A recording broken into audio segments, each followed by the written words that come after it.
Welcome, folks. We're going to give it just another minute or so to let some of our participants join in.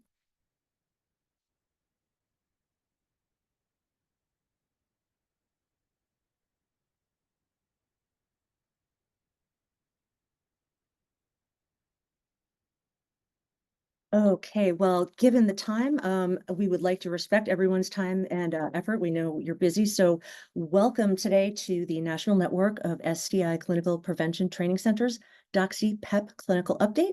My name is Amy Radford. I'm the director of the University of Washington STD Prevention Training Center in Seattle. Before we get started with today's clinical content, we want to provide you with some additional resources and training opportunities through our national network of training centers. We also call it the NNPTC. Next slide, please. So our NNPTC is made up of 8 regional PTCs that are trained. They are supposed to train their own certain little area of the country, as you can see here on the map. We're also comprised of 2 national centers. You might recognize some of the PTC logos on the right there. And then, we'd like to make sure our partners are acknowledged and so forth. And throughout the next few slides, our producer today, Nexi, is going to be dropping some links into the chat. So please keep your eyes there. And those links will also be sent in the follow-up email along with a recording of today's training. Next slide, please. So our PTCs are funded to train clinicians in the diagnosis, treatment, and management of STIs. And using the CDC's STI treatment guidelines.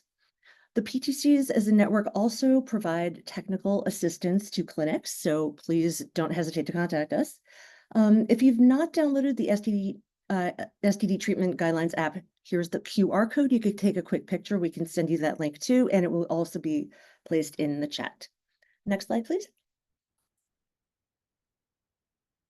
One really terrific resource we have available for you, if you've not already heard of it, is our STD Clinical Consultation Network, or the CCN, as we call it internally. It's a free online consultation platform where you can submit your patient-specific questions, and you receive an answer in 1 to 5 business days, depending on how you need it responded to. You can choose 1 to 5 business days. So basically, we come to you when you need us. The CDC's STI mobile app links directly to this CCN if you need additional assistance after reviewing the guidelines. So please take a note of that link. It'll also be in the chat, and come to us with questions. Next slide, please. Really quickly, we are also, this is one of our national projects, is the National STD Curriculum. It is an online free CME project that is a thorough training module for all STI. There are 7 study bank modules. There are question banks. There's modular learning in any order with progress tracker, meaning that if you're a manager or supervisor of staff who needs to take this training, you can actually observe how your participants are going through, making sure they're getting their stuff done. Group registration is available. And again, it's free CME and CNE. It's wonderful. It's amazing. And we will put it in the chat. Next slide, please. Really briefly, I'm not going to read this to you. There's no need, but you will have these resources available for yourself to use after this presentation. We've just published a clinical guide for Doxy PEP for STI prevention on the national network. The national curriculum site. If you have need for more resources, the NNPTC website has a Doxy PEP resource page with links to partnering organizations' resources as well. You can check that out. Again, these will be sent to you or put in the chat, so please don't stress about it. Next slide, please. A brief note about continuing education. Your CE is obtained through the CDC's system, okay? And this is a separate system from where you registered, which was at our NNPTC site. Instructions for completing these evals and getting your CE will be emailed to you after the webinar. Not sure when that would be, probably a couple of business days, so just keep your eyes open for that.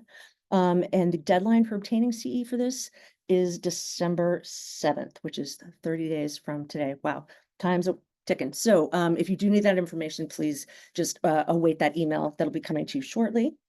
While we're here, just one note about logistics. You'll see there's both a chat and a Q&A. at the bottom of your screen. If you have questions for the speakers throughout the talks, please put them in the Q&A. We will collect them. And if we have time at the end of the session, we will review them.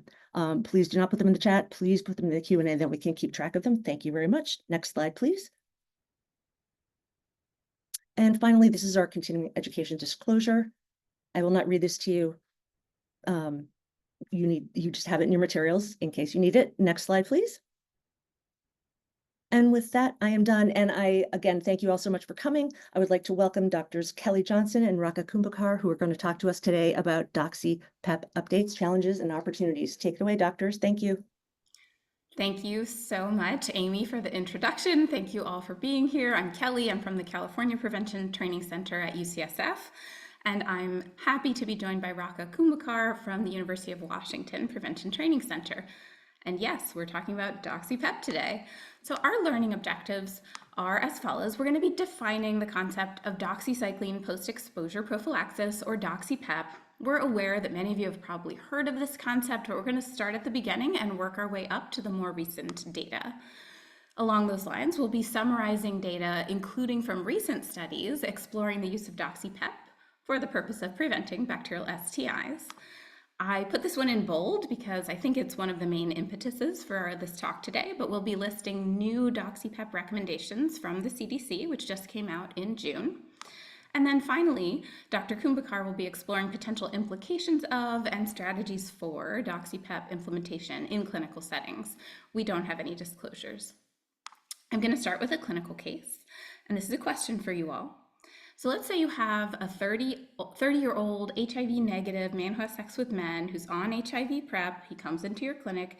He's heard about Doxy PEP on the news, as so many of us have, and he requests a prescription. Appropriately, you ask about his sexual history. He does have condomless, anal receptive, and insertive sex. He's had 3 male partners in the last several months. And he does have a history of bacterial STIs. He was treated for secondary syphilis 6 months ago, and he's doing well. So my question for you all, and I'll ask if you can please launch the first poll. My question is there RCT level data, so randomized controlled trial level data, supporting the use of Doxy PEP in this patient? Okay, let's see what you all think. Do you think yes? Do you think no? Or I don't know, and that's fine. If you don't know, that's the purpose of being here today.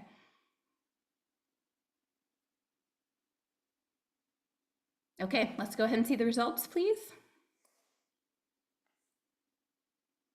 Okay, 70% say yes, 3% say no, and then very fairly, about a third of us say we don't know, we're not sure. Great, well, welcome all. We are again gonna kind of start at the beginning and work our way up to what's more recent in the world of Doxy PEP. So I'll start with just an introduction, epidemiology, focusing on the scope of this problem, which is the epidemic of bacterial STIs. I'm going to start by sharing this infographic. This is from the CDC's STI surveillance report. It's the one from 2022, which is the most recent one available. And as you can see, while there was this slight decrease in cases of chlamydia between 2018 and 2022, other STIs have really been on the rise. Gonorrhea rose 11% during the same time period. And then I think even more concerningly, syphilis cases in adults and adolescents rose by a massive 80%, again in that 2018 to 2022 timeframe. And perhaps the most concerning of all is that cases of congenital syphilis increased by almost 200% from 2018 through 2022. To take a closer look at the issue of congenital syphilis, this is an infographic from this special type of MMWR called a vital signs report, which was put out by the CDC in November of 2023, and it really focused on this issue of congenital syphilis. And as you can see, it showed this very dramatic increase. So back in 2012, there were 300 some cases of congenital syphilis. Whereas if you fast forward to 2022, there were almost 4,000 cases, representing a 10-fold increase. And to put that in perspective, if you think about perinatal HIV transmission, there were 36 cases of perinatal HIV in the year 2022. So the bottom line is that we desperately need tools to combat STIs, and this is where Doxy PEP is one strategy that we really think can come into play. So let's just go ahead and define Doxy PEP. Again, we're level setting here. You may have heard this written or talked about in several different ways. So this slide is just to go over some of the terminology. So the CDC is writing it this way: Doxy space PEP with a lowercase d. You may have also heard it written as Doxy PEP one word or Doxy dash PEP. Those are also general references referring to the strategy of taking Doxy after sex to prevent STIs. Now, Doxy PEP with a capital D refers to a specific study, which I'll tell you about, which was the one conducted in San Francisco and Seattle. And then finally, you may have seen the word DPEP written. This is also referring to a specific study, and this one was conducted in Kenya and is our only data in cisgender women about Doxy PEP. So that's the terminology. Now, what is it? So you may already be familiar, but the strategy of Doxy PEP or doxycycline post-exposure prophylaxis is it's a one-time 200 milligram dose of doxycycline, of course an antibiotic, which is taken within 72 hours after oral, anal, or insertive vaginal sex, with again the goal of reducing infections of bacterial STIs, including chlamydia, syphilis, and gonorrhea. I think the easiest way to think about it is to just sort of frame it in your mind as it's a plan B or a morning after pill for STIs. Thinking about doxycycline, this is a really common antibiotic. You may be familiar with it in your everyday practice, but it was developed in the 1960s, so it's an older antibiotic. It's in a class of medications called tetracyclines, and keep that in mind because that's going to become important when we start talking about potential resistance concerns with doxycycline. The half-life for Doxy is 18 to 22 hours. It does have high oral absorption, and it's used for all kinds of things: bronchitis, pneumonia, acne, malaria, atypical infections, and many, many more things. In the year 2021 alone, there were almost 22 million prescriptions for Doxy, and at least at that point, less than 1% of those prescriptions were for genitourinary indications. Now, again, because Doxy is a common antibiotic, you may be familiar with some of the common side effects, but they include photosensitivity or sun sensitivity. So patients are encouraged to wear sunscreen, wear a hat, wear long sleeve clothes if they're going to be out in the sun. And then it can also cause pill esophagitis or stomach upset. So patients are encouraged to take it with food and to take it with water and to not lay down within 30 minutes after taking it. Of course, we also encourage patients to avoid taking Doxy with divalent cations, meaning things like calcium, magnesium, iron, as well as with dairy products, because those products can impair the absorption of doxycycline. Dr. Kumbhakar is going to cover the implementation considerations around Doxy quite a bit in more detail later in this presentation, but that's the overview of this very common antibiotic. So let's take a look at the Doxy PEP data.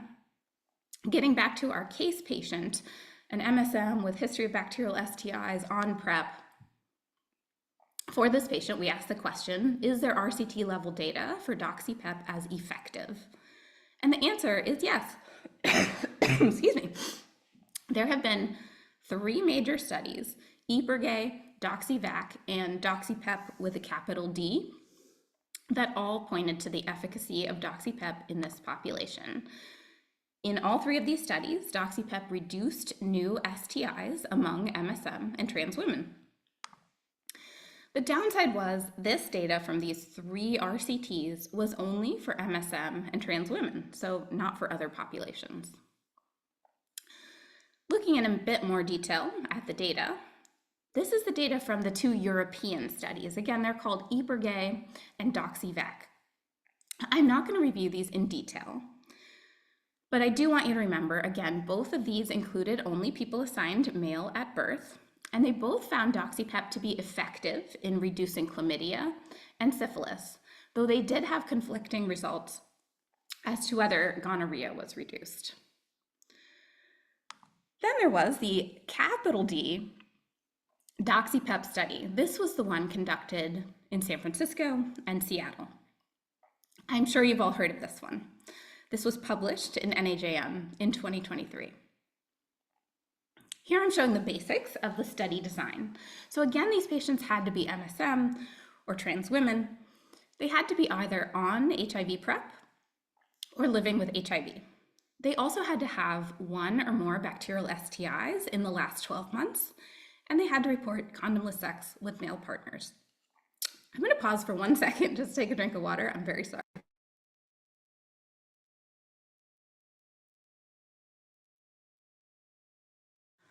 Okay, I'm back. So sorry about that. I am getting over a cold. So anyways, these were MSM and trans women with a history of STIs who were having condomless sex.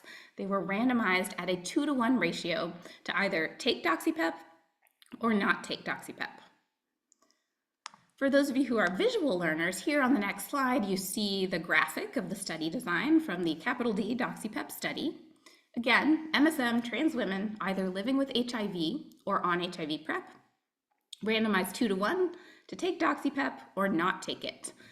They then had quarterly testing for STIs, and the outcome of interest was incidence of new STIs by quarter.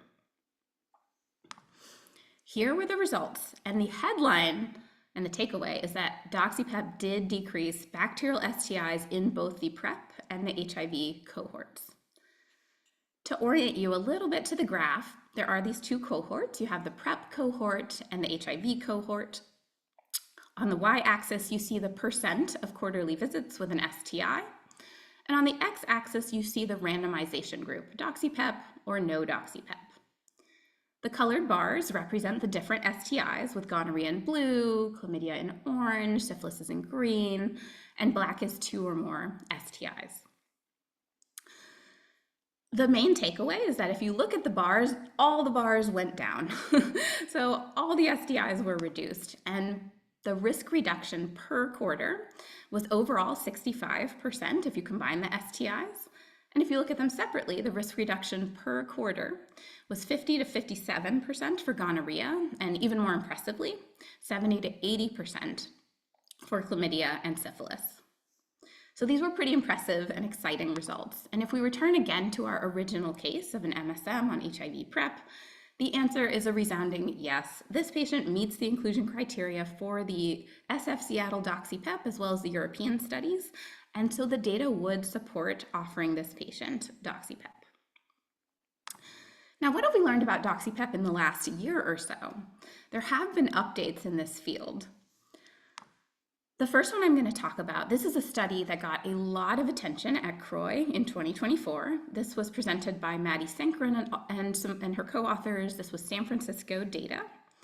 And the basic premise is that they used mathematical modeling to figure out if STI case counts followed the same trajectory they were already on once Doxy PEP was introduced. It's kind of a complicated graphic, so I'll talk you through it again.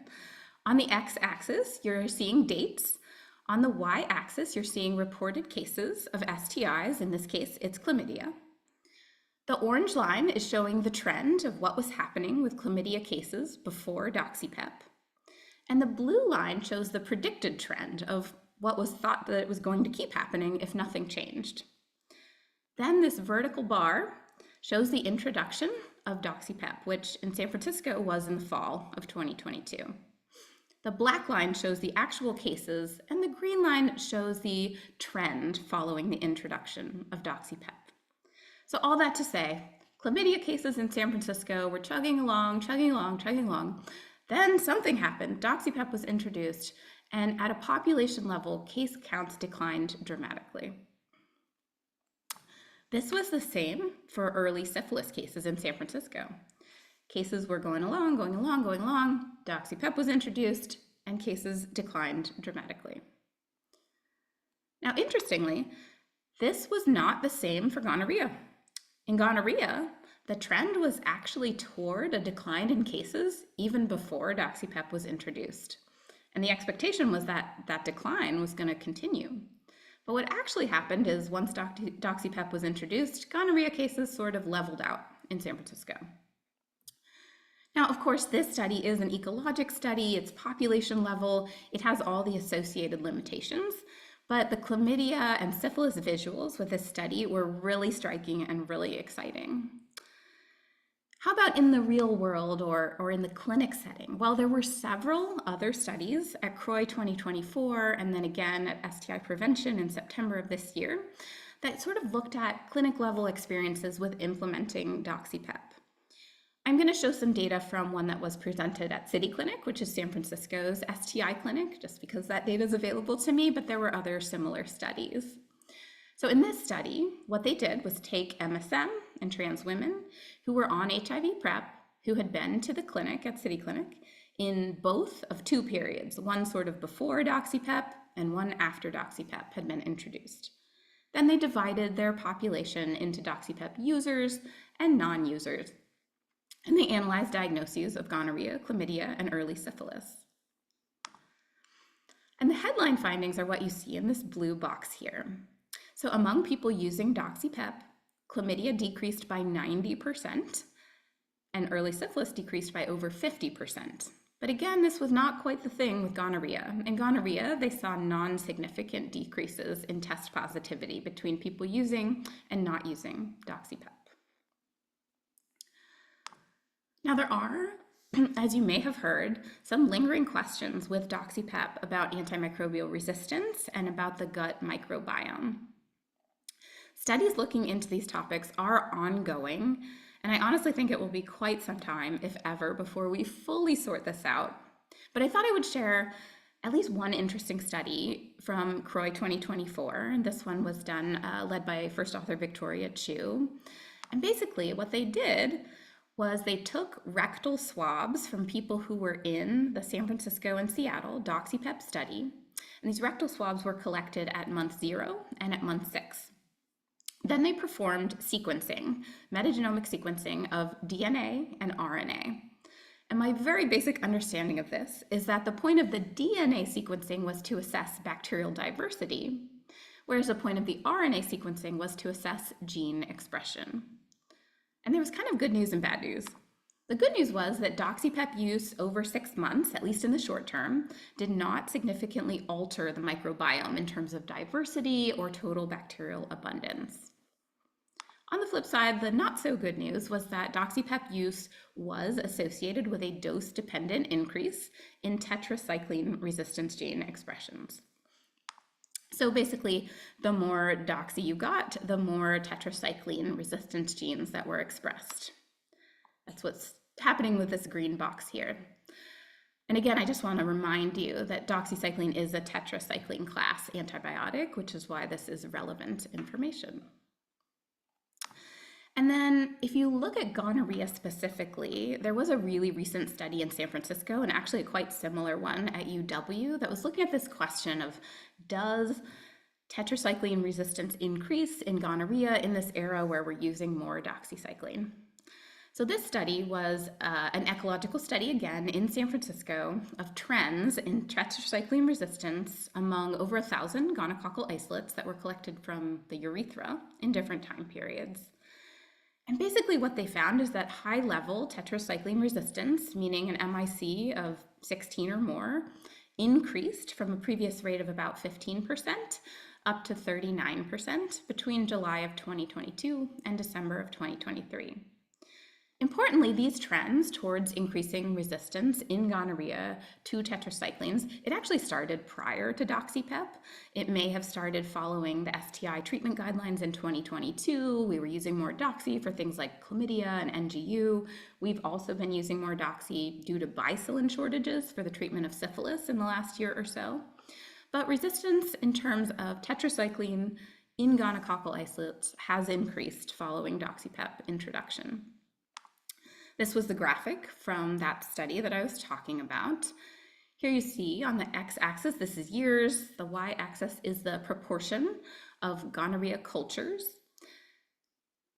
And the colored bars, what I want you to draw your attention to is the dark colored ones. This is high level resistance, these dark colored bars, excuse me. And you can just see visually that the maroon bars started to become higher and higher starting around 2021 or 2022, but then increasing a bit more dramatically in 2023 and 2024.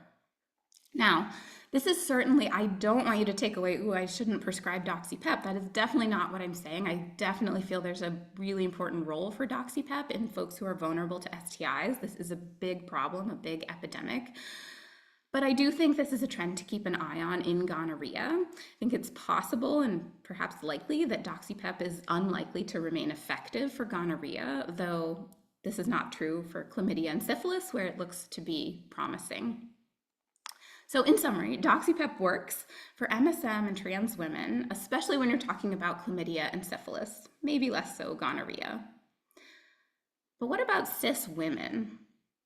Here's where we have one study to date. It's called DPEP. This was conducted in Kenya.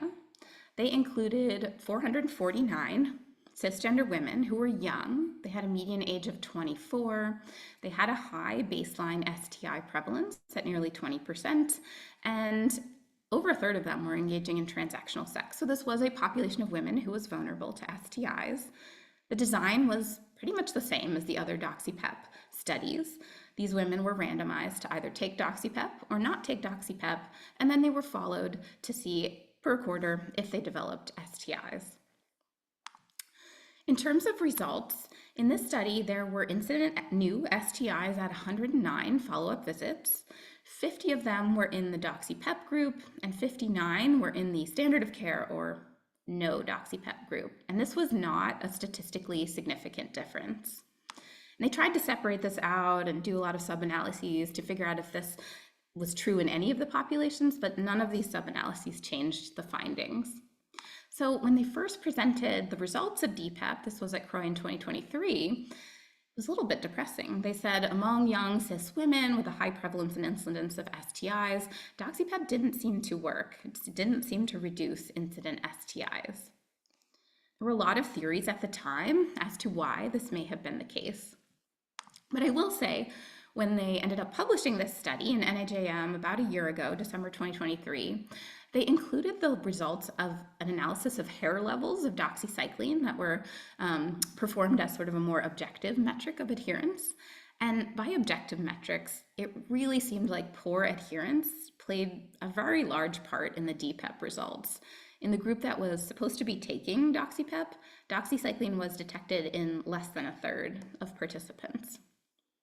So a little bit of encouraging news there. We think Doxy PEP is, for pharmacologic reasons, likely to work in cis women, though we still need more data, and we need ways to support adherence if that does continue to seem to be the main barrier. So one more question for you all. Let's say we have a very similar case to our first case, a 30-year-old HIV negative person, but this time it's a cis woman. She's on HIV PrEP. She's had syphilis twice in the last 2 years. She's had 3 male partners recently. She's also heard about Doxy PEP on the news, and she'd like a prescription too. So my question, and please launch the second poll, my question for you is, do you prescribe Doxy PEP for this cisgender woman? Just give it a minute. So your options are no, there's no data. We only have the one RCT, and it was negative RCT, so there's no data. Don't prescribe to cis women. Or would you say yes, this strategy is permitted under the California Doxy PEP guidelines? Or would you say C, it depends, I would have a risk-benefit discussion with the patient? Okay, let's see the results, please. Yeah, I think this is right. So we're about 17% for A, 17% for B, and then 66 for C.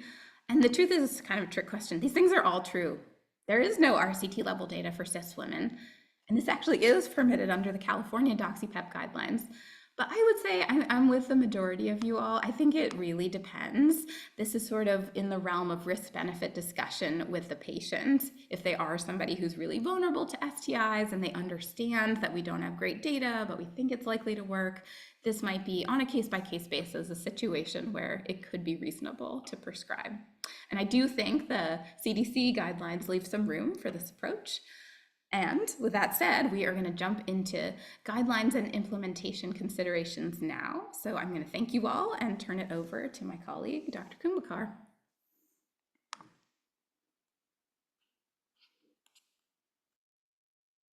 You're muted, Raka. Thanks so much. Sorry about that. I was saying thanks so much to Dr. Johnson for a nice transition point for me. And so I'm just going to pull up my slides. And I'll just verify that this looks correct. Yes, it looks good. Thank you. All right. So I think that case left us in a really good place to think about what do the guidelines say and why. And what I really want to start with is this framework of who should be offered Doxy PEP, and this really nice way of thinking about it that others have come up with before me, thinking about the more restrictive use and then highlighting broader use too. And again, I'm framing this in the study eligibility population for the Doxy PEP study that Dr. Johnson highlighted. And so we'll recall that in that study, the population was men who have sex with men or trans women who had a bacterial STI in the past year. And so when we think about more restrictive use, why would we'd be restricting Doxy PEP? And that's really to maximize the benefit risk ratio, to minimize excess antibiotic use. The downsides, it's more complex to identify candidates for Doxy PEP as a result, and we might suffer reduced reach and impact to those who would benefit from it. Why broader use? We'd meet patient demand. This is an anti-stigma approach. We'll see a greater reduction in the absolute number of STIs nationwide, but we'll have more antibiotics used. And so when we think about how guidelines got developed, I think this is a really nice kind of way of framing the narrative of how this happened in real time. So Dr. Johnson told you a little bit about the California guidelines, and I was here in Seattle. And these were, remember, again, the two sites that in which the study was conducted. So I think it was really interesting to think about how did this functionally get developed. So on the more restrictive use site, you'll see that highlighted a few other guidelines too. So England back in 2017, as Dr. Johnson had highlighted, we have older data about Doxy PEP. They didn't endorse it at the time.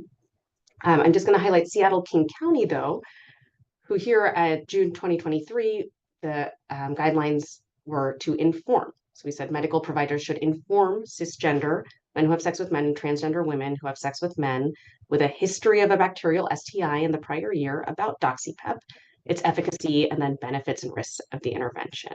The decision to prescribe should be shared decision making. You can hear that's a little bit more restrictive use language than what San Francisco and California were doing. So San Francisco said it's a tiered approach, recommend Doxy PEP to the study population, offer to a broader group. So for example, the people who might have qualified for the study if it weren't for gender identity or STI diagnosis.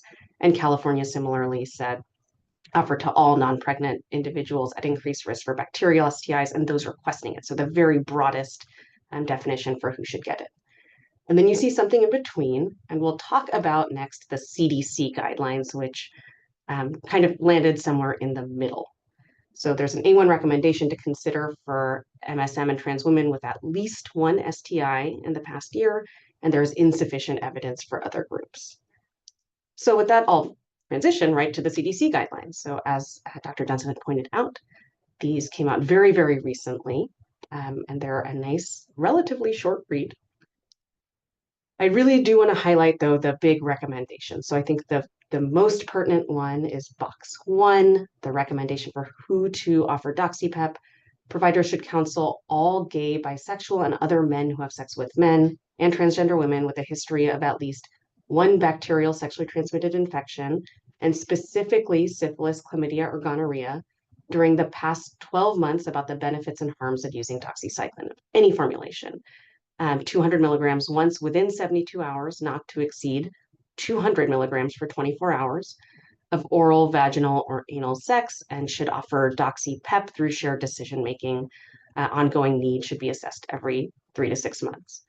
And why were they able to justify this? What was the high-quality evidence? Really what you just heard, that we've had increasing rates of bacterial STIs, reported high efficacy for the reduction of STIs in the clinical trials we just reviewed, and in those, the potential benefits of Doxy PEP are notable. The second part you see is that there's no recommendation that can be given at this time on the use of Doxy PEP for cisgender women, cisgender heterosexual men, transgender men, and other queer and non-binary persons. And that is because evidence is insufficient to assess the balance of benefits and harms in Doxy PEP. What I'll note that is, this is what it says in the table, but in the guidelines, there's language that doxypep could be discussed in certain populations, right? So although not directly assessed in the trials included in these guidelines, doxypep could be discussed and using a shared decision-making approach with MSM and transgender women who didn't have a bacterial STI in the previous year, but will be at risk based on participation in sexual activities known to increase the likelihood of exposure. And though the pharmacokinetics of Doxy and experience in treating bacterial STIs in other populations that we've talked about would be supportive of doxypep, like cisgender women, cisgender heterosexual men, trans men, and other queer and non-binary persons. Our clinical data is limited, as we've just learned, and so the CDC recommends that we use our clinical judgment and shared decision making. So really what we just did in the clinical case that we just talked through. Furthermore, CDC guidelines really highlight that when we do offer doxypep, this should be implemented in the context of a comprehensive sexual health approach. What does that mean? It includes risk reduction counseling, regular STI screening and treatment, recommended vaccinations, so things like Jynneos for Mpox, hepatitis vaccination, and then linkage to HIV pre-exposure prophylaxis or HIV care as appropriate. Bacterial STI testing should be done at baseline and every 3 to 6 months, and HIV screening for MSM and transgender women who are HIV negative should be performed. All right. So with that, I'll pivot to how do we practically implement doxypep, knowing that this is our framework and knowing that we do have a set of guidelines. And a lot of these slides are adapted from a colleague who did, I think, a really nice job of framing how we think about this. And I really liked this, how to doxypep. So there's a couple of who's, right? We should think about who is eligible, who is the provider, and what are we talking about with the patient? How much should we give? How should we counsel? And how often should we be monitoring? And so this is a part where I'm curious to hear what other people have been doing too as I go through these slides. So first, who should be offered doxypep? So we've talked about patient eligibility. And I think what in a clinic setting we should really be thinking about is choosing how to identify patients in our clinic workflow. We can say, insert your verb of choice. So prescribe doxypep or consider doxypep or think about doxypep for MSM and trans women with a history of a bacterial STI in the prior year, for example. And then you in your setting or as a provider may choose to prioritize other populations to maximize the effect. So MSM with female partners, for example, or those with a history of syphilis, and you saw that kind of unfortunately meteoric rise in syphilis and congenital syphilis that we saw in the very beginning. We can say that it's not recommended for cis women, men who have sex with women, or persons of other genders at this time, but we can think about a case-by-case basis through shared decision-making, perhaps. One thing to think about, and something I didn't highlight in the guidelines that we talked about, but will use of HIV PrEP be required or strongly recommended to use doxypep? So remember, in the study, in the doxypep study in San Francisco and Seattle, everyone was either already on pre-exposure prophylaxis for HIV, or they had HIV and were already on antiretroviral therapy. So is that something that you're going to require before considering doxypep? I think in Seattle, our guidance was to prioritize PrEP. In other languages, including in the CDC, it's counsel about it at the same time, but it doesn't need to be at the end all be all.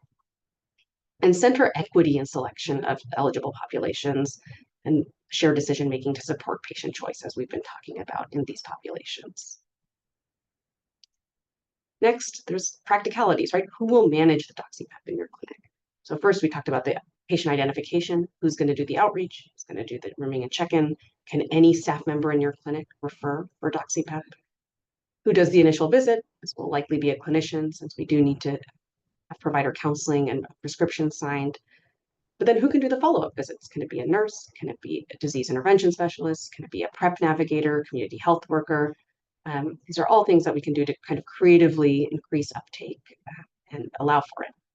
And then who will manage refill requests between visits? Sort of just functional things that may come up.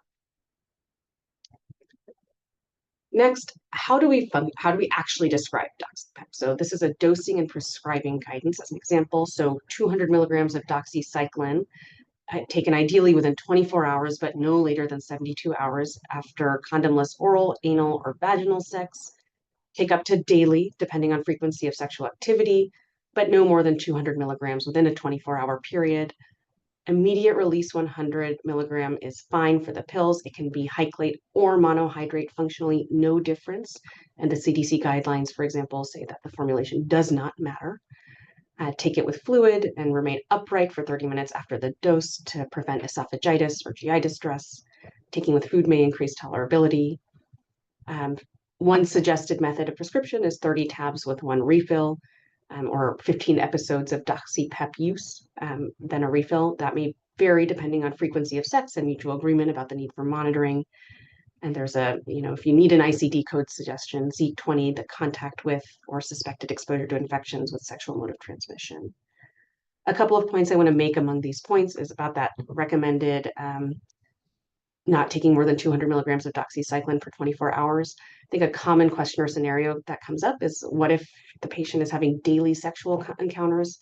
Is that too much doxycycline? We just heard about the risk of antimicrobial exposure and resistance. One way we might tackle that is for patients having anticipated daily or multiple times a day sexual encounters. It may be easiest to take a dose of doxy at the end of the day after all sexual encounters have been completed, or alternatively, a single dose within 72 hours to cover all the preceding sexual encounters within that period.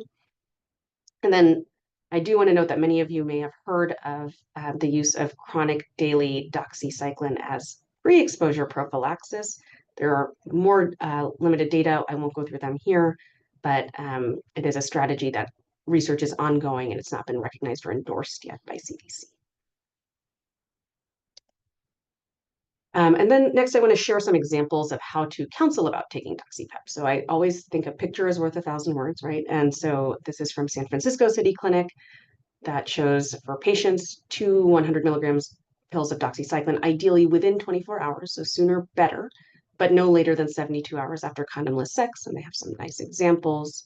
They also have the bottom example of the daily sexual encounter situation, so no more than 200 milligrams within the 24-hour period. There's also a nice how to take Doxy PEP from New York City Department of Health. And so again, depending on the picture that you prefer, I think I've often printed both. Many of you may have your own local jurisdiction version of this. And then we're all in an electronic medical record era, and how can we use it and leverage it to make our lives easier when prescribing. And so I want to share an example of the DoxyPEP dot phrase we've been using here and in San Francisco that is pretty comprehensive, right? So the dot phrase is, really cites the study data here and what the decreases in each incident STI was. You can check whether you've discussed the risks and benefits, the side effects, so GI upset, sensitivity, pill esophagitis, and then rare benign intracranial hypertension, which personally sometimes I do not mention because it is tetracycline, not doxycycline, this is associated with. But chronic doxy use, highlighting that it's generally safe and well tolerated for other indications like malaria and acne. But we are waiting on longer term data, as we've heard about Doxy PEP for AMR. But then it gives you a plan for how much to prescribe and how to think about monitoring. And here is an order example. We'll say 200 milligrams daily PRN. Consider 30 days with no refill for initial dispensing. You can do 60 capsules, right? So for the 30-day supply. And then you can see the specific instructions in the SIG that taking 2 capsules by mouth 1 time a day PRN. Other practicalities, what about cost? Luckily, doxycycline is very inexpensive. Hyclate's here, but monohydrate is also quite inexpensive. For people who are uninsured, you can think about 340B pricing, GoodRx coupons, discount online pharmacies, but you can see luckily the cost per month is quite low regardless. So that's good news. And then what about monitoring? So for lab monitoring, the nice thing is there's no serious lab abnormalities in DoxyPEP that we saw. The package insert for doxycycline suggests liver function testing, renal function, and CBCs that are checked periodically when taking doxycycline for a prolonged period. What is periodically? We don't know. So I think the take home is we don't need to get baseline labs that would preclude prescription of DoxyPEP. We can consider checking these labs annually. STIs, we screen for STIs every 3 to 4 months. Can we screen less frequently? That may be patient dependent, and I think is an area of active thought. If diagnosed with an STI on Doxy PEP, treat according to the CDC guidelines and consider a no epi treatment for gonorrhea and chlamydia exposure. So what do I mean by that? So I think as we think about, how effective is Doxy PEP for these STIs, and can we avoid empiric treatment for contact? I think it depends on the STI. There's a CDC study that came out at some point, I forget exactly when, in which about 65% of MSM who had a gonorrhea or chlamydia exposure who were treated ended up being negative. And so they got empiric antibiotics. And if you combine this with the idea of how much risk reduction we saw in the DoxyPEP study, in those using DoxyPEP, that's a very, very low incidence of gonorrhea and chlamydia through both, just for exposure, right, without confirmed diagnosis or symptoms. And so it may be reasonable to just test and treat only if positive. That is not the case for syphilis. The approach should still be based on existing treatment guidelines, irrespective of DoxyPEP use. And then we saw this in the guidelines themselves, that DoxyPEP should be a part of comprehensive sexual health services. So that includes primary prevention, appropriate vaccinations, HIV post-exposure prophylaxis if required, pre-exposure prophylaxis, whether that be daily on demand or long-acting injectable, treatment as prevention as a HIV prevention method, and linkage to antiretroviral therapy, and you see DoxyPEP now added there. Secondary prevention with screening and treatment and partner services. Think about social determinants of health, and then on the larger scale, policy reform that we would need. So what's next? And I just want to highlight a few questions that remain. How well does one need to take DoxyPEP to be protected? Will intermittent doxycycline use impact our ability to diagnose syphilis? There's theoretical concern that intermittent exposure to doxycycline as PEP could affect the natural history and kinetics of syphilis serologies as we use doxycycline for syphilis treatment, and it's already very challenging to diagnose syphilis. What is the efficacy and risk benefit of DoxyPEP in populations that we haven't studied as well? And would it be worth it to do another study of DoxyPEP in cis women, or do we already have our RCT data and we have to be using more case-by-case scenarios? I think the things we have to think about is, what is our collective goal with DoxyPEP? Is it to decrease population incidence of bacterial STI overall, or just in very high incidence populations, prevent or decrease adverse sequelae like the congenital syphilis that Dr. Johnson had highlighted? Should we be using it as a targeted intervention for outbreak control? And what can be our strategies for balanced use? Should we restrict our eligibility criteria more to high incidence of syphilis or other STI populations? Should we only use it for syphilis? And how do we minimize overuse of doxycycline while scaling this up and limiting overall antibiotic exposure? So I like this, like keeping our eye on the prize, that really we're trying to decrease population level incidence of STIs, right? And by doing so, could we reduce low STI rates in other populations other than the key populations that we're targeting? So in cisgender women and congenital syphilis, we do need to think about gender equity considerations. We do need more data needed for people assigned female sex at birth. I don't know if it needs to be RCT. We have to revisit dogma about whether it's safe to take doxycycline in pregnancy, and what will it take and at what cost. So more or less restrictive criteria. How do we increase uptake against certain priority populations? How do we have community-informed delivery strategies that address syndemics, structural and economic barriers?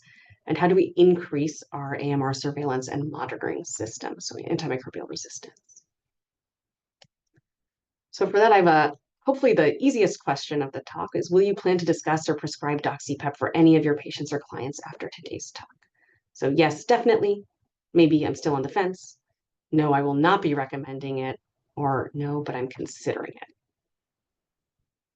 And I'll add that kind of write-in question: what ongoing questions or concerns do you have regardless?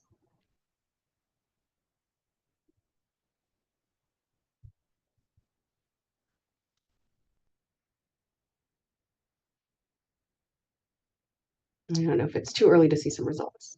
Great. So I'm really glad to see yes, definitely for 90%. We have a 7%, maybe I'm still on the fence. Nobody is a hard no, and we have a 3% no, but I'm considering it. And I think that's kind of the point of this talk, right? There's still some ongoing questions, and it may not be right for everybody. But in conclusion, doxycycline is effective for STI prophylaxis. Multiple RCTs support benefit for STI reduction in MSM and transgender women. There are additional studies, and I didn't highlight this, planned or ongoing for doxy PrEP, alternative doxy PEP dosing for other populations. Best use will require balance of measured caution, shared decision-making, and data-driven focus on key populations. We'll anticipate emerging data on microbiome effects, but no comprehensive answer is likely for many years. We really need to focus implementation in an equity-focused, clearly guided, and clearly monitored setting. And with that, I will thank you all and take any questions. I think both of us are available for that now. Great. Thank you so much, Dr. Johnson and Dr. Kumbhakar. We did have a few questions that come in, not a ton, so I think we'll have plenty of time to answer them. Are you both able to access the Q&A function? If so, you can see them yourselves. So Oh, great. I will stop butting in. Okay, it seems like the first two are pretty straightforward. There's a question about what type of vaginal sex is an indication for use of Doxy PEP. I can answer that one quickly. The CDC guidelines just say vaginal sex, not specifying which type. But again, I will say there were mostly MSM and trans women in this study, so just consider that when thinking about the anatomy. And then Dr. Kumbhakar, you answered the question about the formulation of Doxy, so maybe you want to review that one. Yeah. So there was the question about doxycyclate versus doxymonohydrate. Doesn't matter. And so you'll see in the CDC guidelines, it says any formulation of doxycycline. True. Okay, how about this one? I think also your section. If someone takes Doxy PEP and still contracts a bacterial STI, does this affect standard treatment and retesting guidelines? Yeah, so I'm glad that I've got re-asked because I feel like it was easy to get in the weeds in there. And so we should still follow the STI guidelines for standard treatment and standard treatment and retesting. The question about exposures, I think it's a little more complex and doesn't have a clear answer other than syphilis. But for people who got diagnosed with gonorrhea, chlamydia, or syphilis, they should be treated and retested as per guidelines. Yeah, there are a couple of questions in the chat, which I also think this is an open question for me too, in some ways too, like what to do with people who are on Doxy PEP and taking it, but they have a known exposure to an STI. I would say in the field, we're all in agreement for syphilis. Syphilis is confusing. We think the serologies may have additional confusion with Doxy PEP, so just epi treats. If someone tells you I was exposed to syphilis, just treat them. For gonorrhea and chlamydia, in San Francisco, we're discussing it with patients and in some cases doing same-day testing for gonorrhea and chlamydia and then using that test, if positive, to treat, if negative, to not treat. So that's an option if you have same-day testing. This is just me. I'm not speaking on behalf of PTC or CDC, but I feel that the data is very strong that Doxy PEP is not going to work for gonorrhea specifically. So I don't personally feel very comfortable waiting. If someone's on Doxy PEP and tell me they were exposed to gonorrhea, my personal bias would likely be in favor of epi treating them as well. But that's just me, and I am curious to hear, what you all are doing at UW too. Yeah, I think it's been similar. I think for a while we were saying for gonorrhea and chlamydia, if you're taking Doxy PEP, maybe okay. And then as the gonorrhea data emerged more, I think in the real world setting, it's been a little bit more, I think we've erred towards, and again, I can't speak for the institution or the PTC, but I think we've all in practice erred towards maybe treating, although it's again, shared decision making. I think if I have certain patients who are like, look, I just want to know before we treat, and I have a good working phone number and I'm going to be back and I'm not going to be in a setting where I expose anyone else, then that's also fine. Yeah. All right, there were several questions about that. I'm going to mark them all as addressed. Let's see. This is an interesting one on which we don't have much data, but I'm curious what you think, Raka. What are your thoughts on Doxy PEP for sexual assaults? Yeah, it's a great question. And I think about it as pretty reasonable. And I will say that I think my rationale is A, that the data is pretty good. And we almost already do that frequently, right? In ER settings, people are kind of empirically treated for STI. And in some cases, when I see people for HIV PEP, for example, in clinic, and they're still they're 5 days into their HIV treatment and they're like, I'm really nauseous. I don't want to take my Doxy anymore. I've started saying it's okay maybe to just say like, look, we review the data. We say maybe less effective for gonorrhea, but it's okay again if we think we have good follow-up for us to have you come back and just retest. And Kelly, I don't know if that kind of jives with your sense of things. Yeah, I think that's fair. Yeah, I mean, there's like no data. It's not been studied, but it does seem like Hmm. a reasonable approach based on the fact that we think it's going to work, especially for MSM and trans women. The data's there, so I think Yeah. it's reasonable to offer. But again, would kind of be like, well, it's not really studied, but we think it's going to work, So similar. Okay, question for me. I know this was mentioned, but I missed it. Does California permit the use of DoxyPEP for cis women? Yeah, the California guidelines, which are a little different from CDC, are the most permissive of any guidelines that I have seen. And they don't say like you should definitely offer it, but they do leave space that you could discuss and ultimately offer DoxyPEP to all non-pregnant individuals who request it or who are vulnerable to STIs. So they are the most permissive, and I will say more so than the CDC guidelines, but that is true. And for Amy or Nexi, can we link things in the chat? Like I'm happy to put the California guidelines in the chat, For but sure. I'm Yeah. assuming. You can post any links in the chat. The Q&A is a little hard to deal with, but put them in the actual chat box and that should work fine. Or send them to us and we'll do it. Yeah, maybe I'll send it to you since also managing the Q&A, but we can send them out. But I Yeah. think, if you're not in California, the CDC national guidelines or your local guidelines would be the ones to adhere to. Okay, can you talk more about the concern of identifying a fourfold increase in titers for people who have had syphilis in the past and presumably they're on DoxyPEP now? How's it going to mess with titers? Do we know? I think, we don't know. I think people have concerns about that you're going to see some more doxy exposure and maybe that'll impact the RPR increases. You might see delayed increase, or I think right now that's definitely a theoretical concern. I think we're all cognizant of it, and I don't know what we do about it, frankly. I think, taking the exposures very seriously as a result might be a key component of this. Yeah, I think the theoretical concern is like someone's seeing a lot of doxy. Doxy is a treatment for syphilis, so maybe the intermittent doxy is partially treating the syphilis. So you might start to see like a twofold increase, which normally doesn't Mhm. matter. But if you see a twofold increase at one visit, and then another twofold increase at the next visit, and then another twofold increase, like you could miss an actual fourfold increase in reinfection. This is totally a theoretical concern right now. I hope somebody studies it. I hope somebody on this call is going to study it because I would Yeah, love to have data here. that'll guide my practice. Yes, me too. Okay, this is an implementation question. Are you bringing up DoxyPEP with all patients, only MSM and trans women? Curious how people are counseling cis women who may want DoxyPEP given the data that it was not effective. What are you guys doing at UW? So I think it's again shared decision making when we have higher populations who, again, like the example you gave, someone who's had syphilis a couple times um, and and will take the doxycycline. I think we say like, look, we had this RCT. The suspicion, one of the key suspicions is people weren't taking the medication. There's no biologic concern that it would be harmful and that there's no reason that I would like overtly say this doesn't work.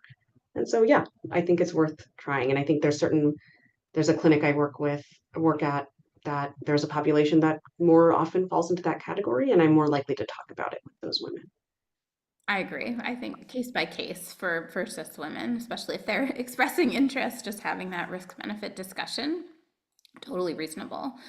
Related to the question of cis women, and we should have said, this was on me, cis women means they were assigned female at birth and they still Yeah. identify as female. So just women in the traditional definition of the word.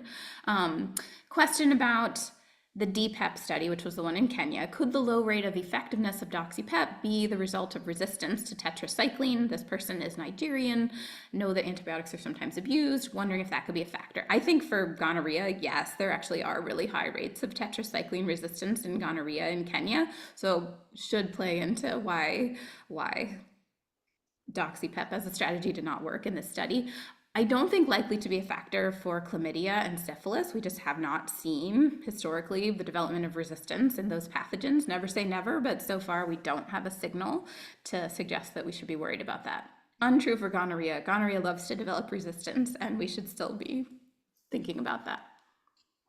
I am sorry to interrupt, but we are at time. So I am going to promise the folks who did ask questions that we didn't get to answer, we'll collect them and we'll answer them for you and send them to you via email with all the final information from the training. Thank you so much, Dr. Johnson and Dr. Kumbhakar, for your time, your efforts, your expertise. Thank you, everyone, for attending. Please don't ever hesitate to reach out to us at the National Network of STD Prevention Training Centers for any training, technical assistance, or resources you may need. Thank you so much. Keep your eyes peeled for email about continuing education and evaluation that will come after this. Thank you so much, everybody. Have a great day. Thank you all. Thank you all.